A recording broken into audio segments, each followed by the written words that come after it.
They were the GT Sport again with a couple of daily races. Once again, we're gonna bring awareness to a charity.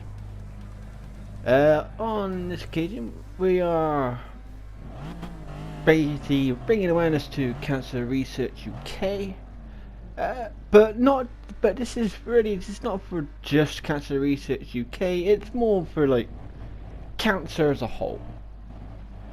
Just chosen obviously Cancer Research UK, obviously primarily because I am from the UK. So we're in Daily Race B at Bathurst. We are in the Lexus. Well, this one at a certain point it's got a bit weird. I will grant you. We didn't do any qualifying. You know, this is all from the back, or as far as back as the game will allow me, because I know not everybody would do qualifying. So I think it started in what? Like 15th, I think, or 14th maybe. I know we started like basically pretty much right at the back anyway. So we've got a bunch of cars ahead of me. Going into this corner, it's like, alright, I'm gonna go on the inside right, nice and simple. Corvette goes a bit wide, squeeze past him, kind of for the 10th. And then coming to here, unfortunately I misjudged braking a little bit. I got a bit wide, and okay, this is a little smattering of like wall grinding now. Alright, I'll let people pass because I bug it up. And then I get a 5-second penalty from a barrier collision. Now, okay, I did hit the wall, I will say, I did hit the wall there, but I've hit that wall so many times before in the past and never got a penalty for it. Now I do think they did. I do think it has been said that there has been a slight change or slight update to the penalty system. So it's like I got a 5-second for scraping a wall, and I never got a penalty there before. It's really strange. But not a lot I can do about it. So we're going to serve the penalty. And now we drop back down to 13th. So this is a wonderful start to the race. But again, I'm just a race for fun. And just driving around for Cancer Research UK or for Cancer Research as a whole in general. So we'll be going to a little bit later on, just into what Cancer Research UK actually really does. Because I'm not going to go into this one because this one's quite a short one. It's quite a short race, this one. So I managed to get myself back up into 12th. The Corvette driver wasn't really having a good time at that point. Plus also he was like in the middle of the track going into the corner. I was thinking like, well, you need to either defend or go for the racing line. Which one are you doing? So I was like, you know what, I was going to go for the inside, and if you tap me on the way out or whatever, that is your own bloody goddamn fault. You've left your door open, I'm going to take it. Now, originally at first, when I first started playing this, I did not like Bathurst, or I didn't like Panorama Bathurst, whatever you want to call it. I did not like it. It was a track I didn't like. I didn't like racing on it. I didn't like driving on it, and blah blah blah. I just didn't like it.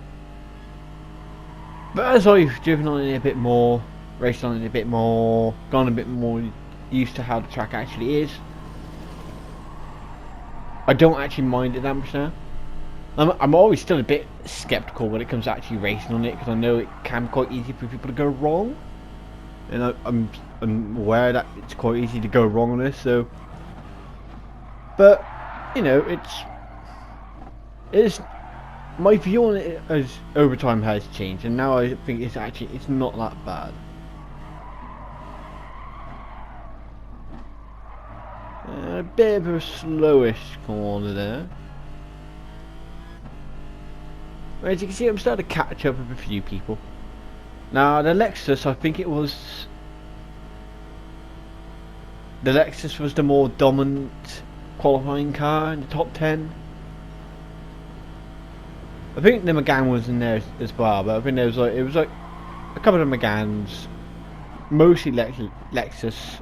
I think there may have been some Meganes in there as well, but again, it was mostly the Lexus. So I had to go and buy the Lexus for this.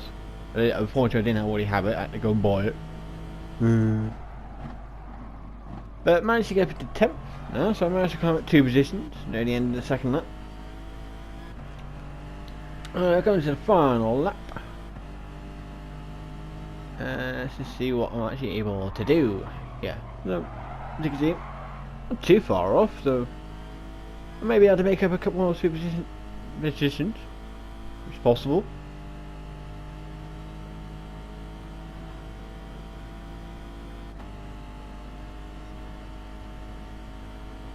Obviously we did manage to pass one person because they were serving a penalty.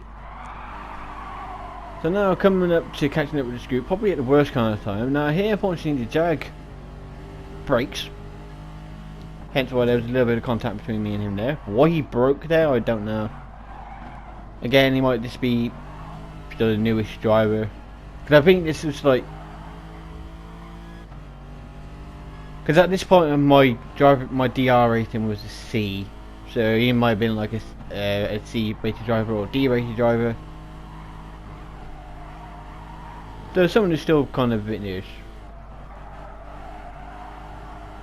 We're going to see what we can do. We're going to see if we can get past the Portuguese driver. We can. My dad tried to go for that, but it just wasn't going to work because he suddenly sort of very quick came over. So alright, not a lot I can do there. Then we go to the best. Yeah, it just goes messy for the Megane guy. Managed to get up into 8th.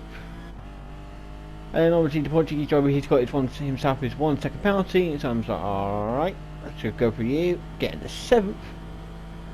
See if I can catch up with this Ferrari and overtake this Ferrari at the end. See if it's doable. Not impossible. Unfortunately, I just freaking little bump. But it's like, alright, I'm going to just hold off a moment, just in case if he does go off a little bit, he can still keep his position.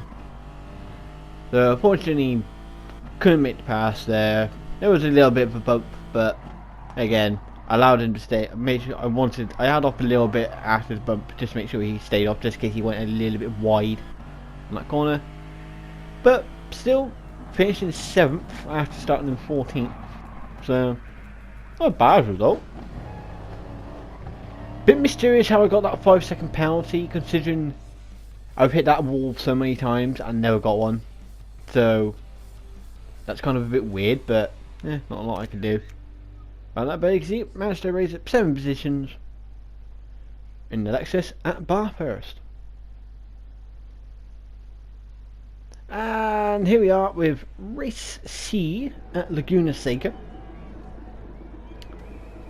And once again we are still racing for cancer research. Now at this point, my DR has gone. I did fall down to a D because I was doing a race before this. Unfortunately, it all just went horribly wrong. So I restarted because it was just went all horribly wrong. Primarily because I had to stop, sort of not stop the race, but I had the standby thing come up on my TV screen, so I had to pause the game to try and get that off. But obviously doing that, yeah, you get auto drive, but the problem is I lost about 2 seconds on that, and then dodgy driving from some other people, and it was like, you know what, I'm done, I'm gonna leave. But unfortunately I went my DR. So we're coming in for a second attempt. And you can see we're in the Renault again. Racing for Cancer Research UK. But this time we started right at the back in 20th. So basically still dead last. Already made it up to 18th. Now the Renault I'm using is the dominant car in the qualifying.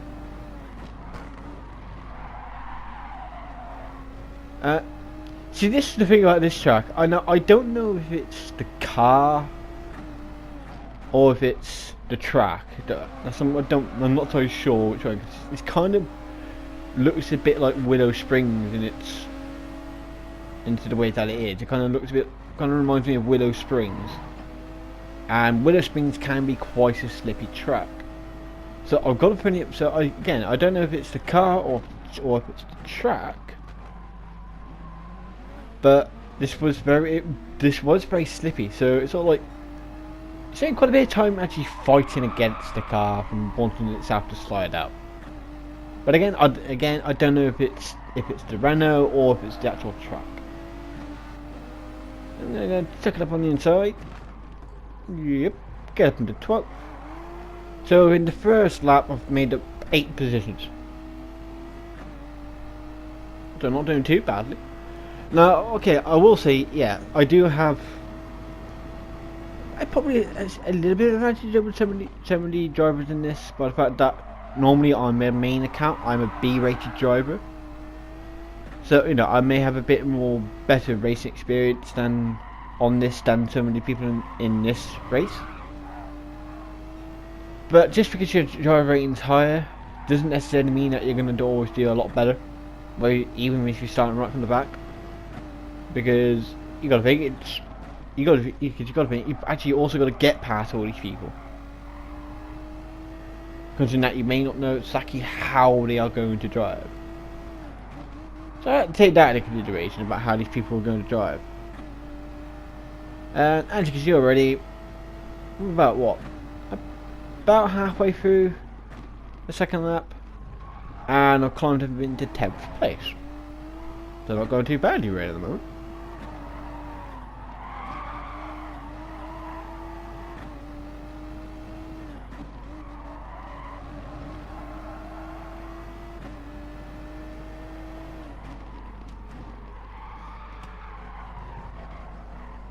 Right.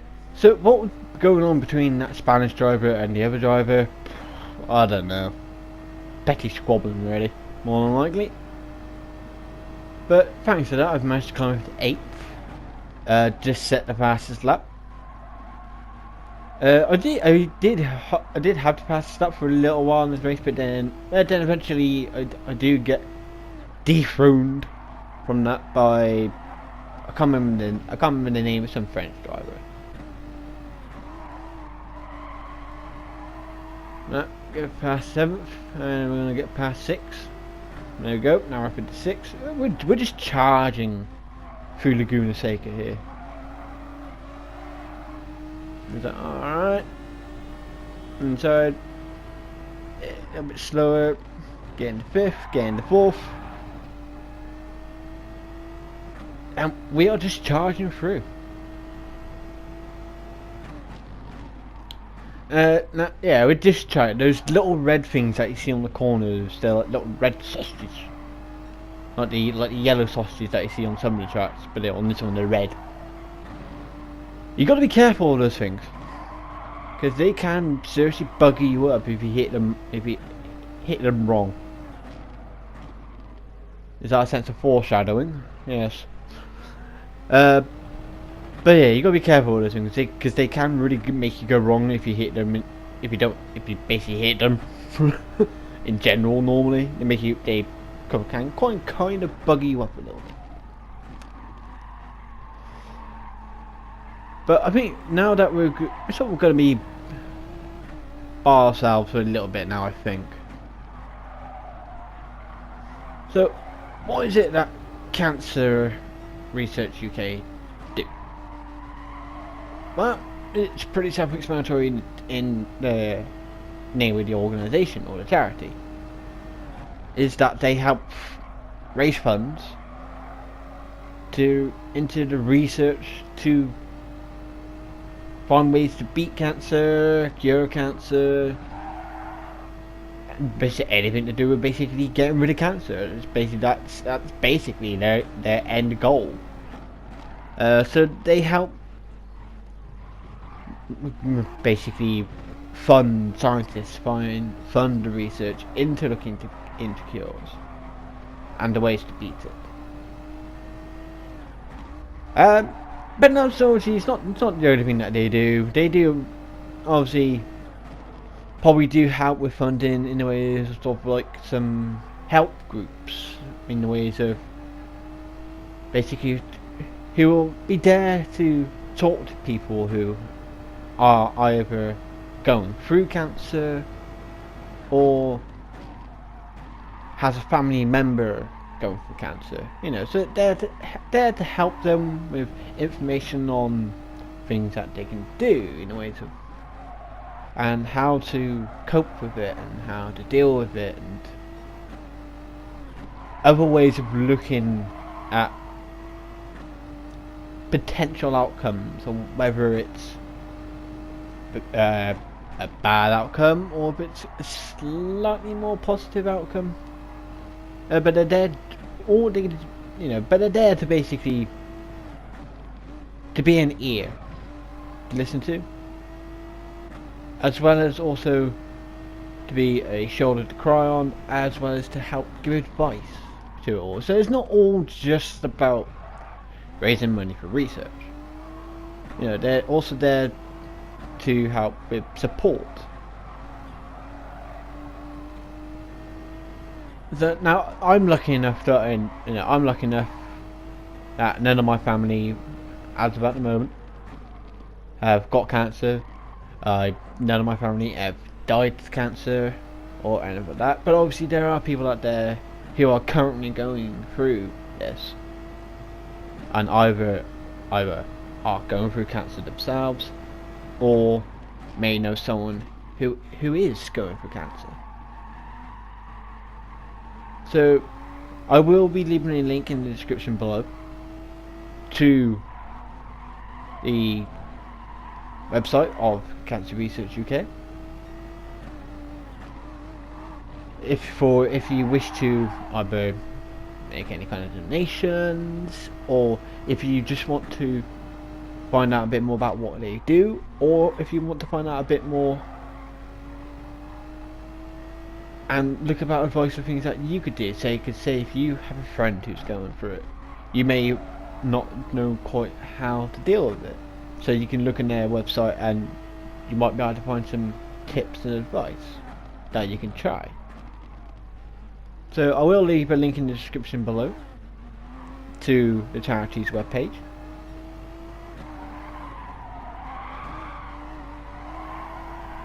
as well as I might also put just a couple of others in there as well, because obviously this is Cancer Research UK, so it's primarily based in the UK.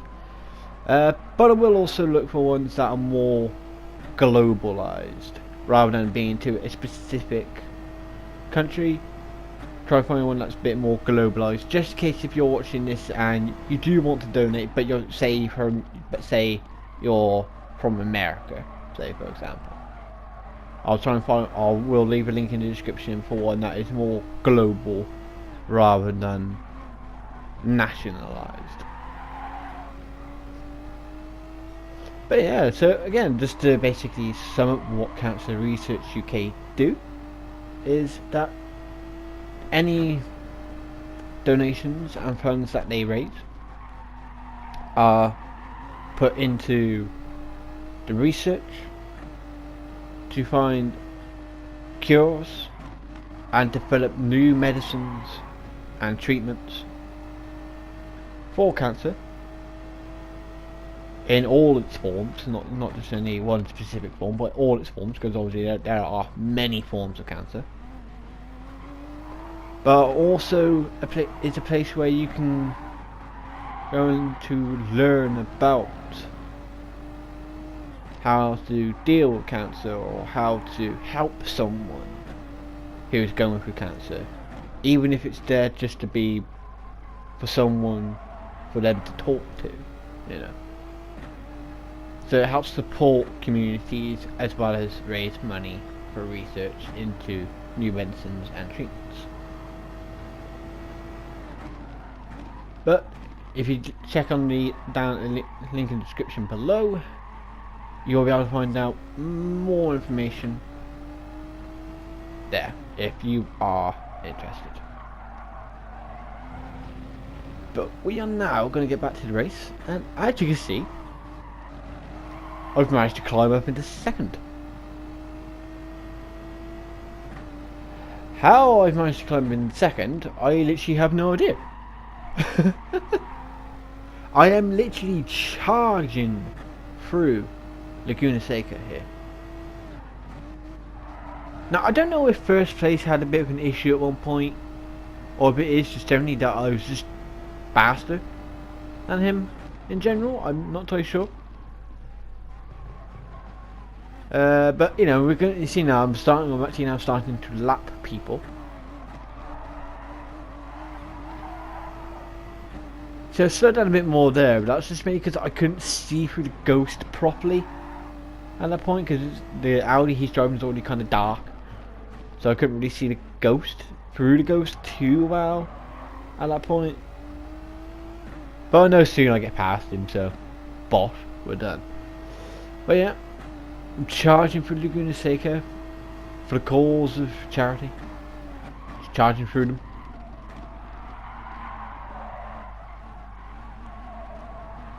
Now it is possible to do this race as a no stopper, as well as obviously at least doing it as a one stopper. Because fuel for this race wasn't a problem, and tyres, though not the biggest issue.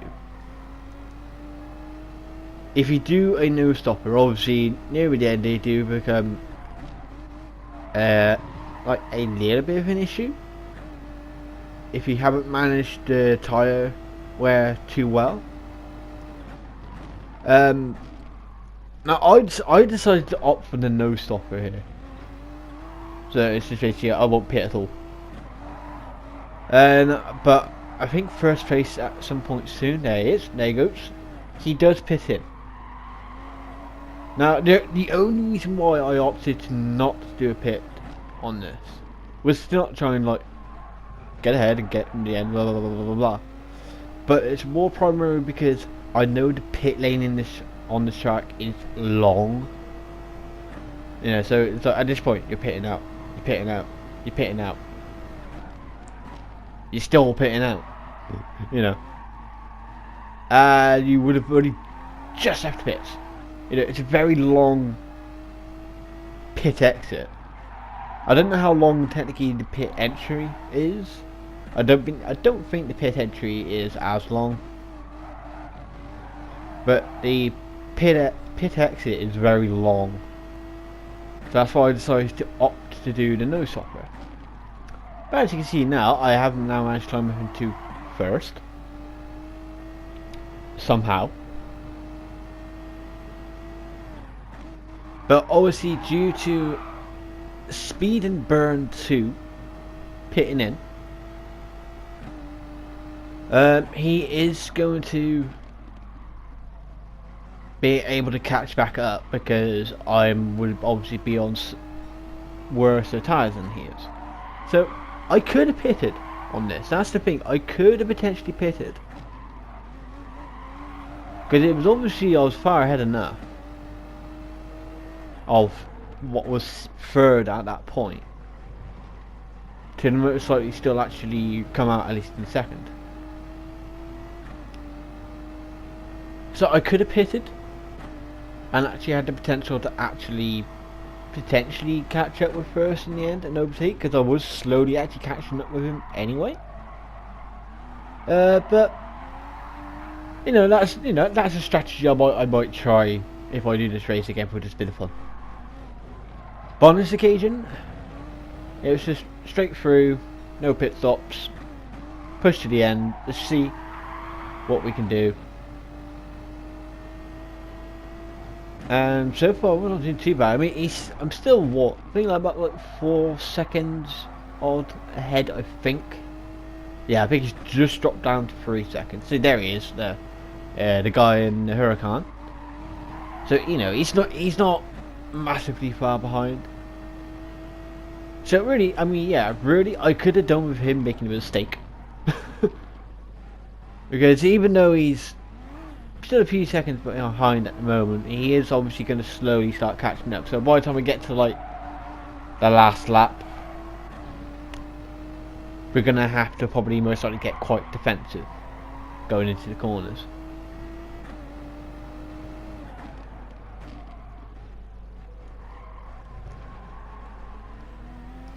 Coming to the end of lap 11. Now, a French driver there. Unfortunately, I can't see his name from here. But a French driver there with a 24.5. So I think that was actually about a second faster than what my fastest lap was. So so he put out a pretty good lap there. But I was finally dethroned on the fastest lap.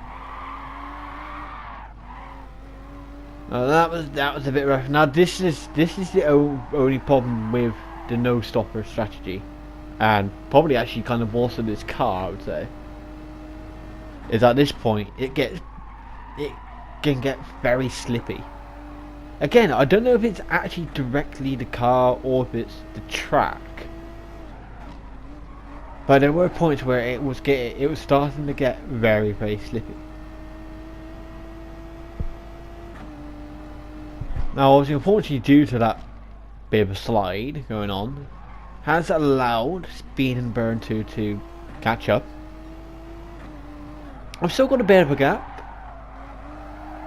but obviously he is whittling that gap down. As we come to the end of lap 12 and soon to begin the penultimate lap. And as you see, Speed and Bird 2 is pretty much right on my arse. So it's very soon we are going to have to be about getting a bit defensive.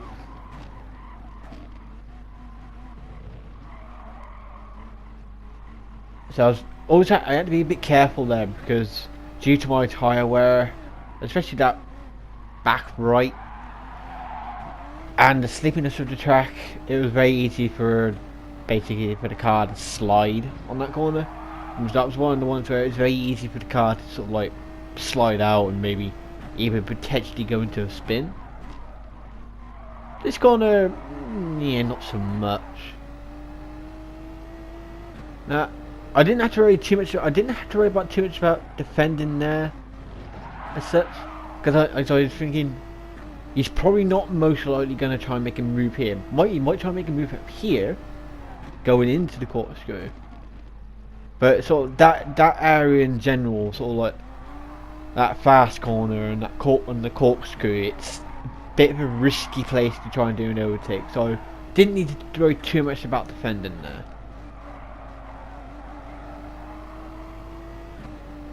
So he's going to try and make a do on the inside, but I think he was just a little bit too far back. I think if it was a little bit closer, he probably would have been able to make the challenge and it could have worked. But I think on that point he was just a little bit too far back.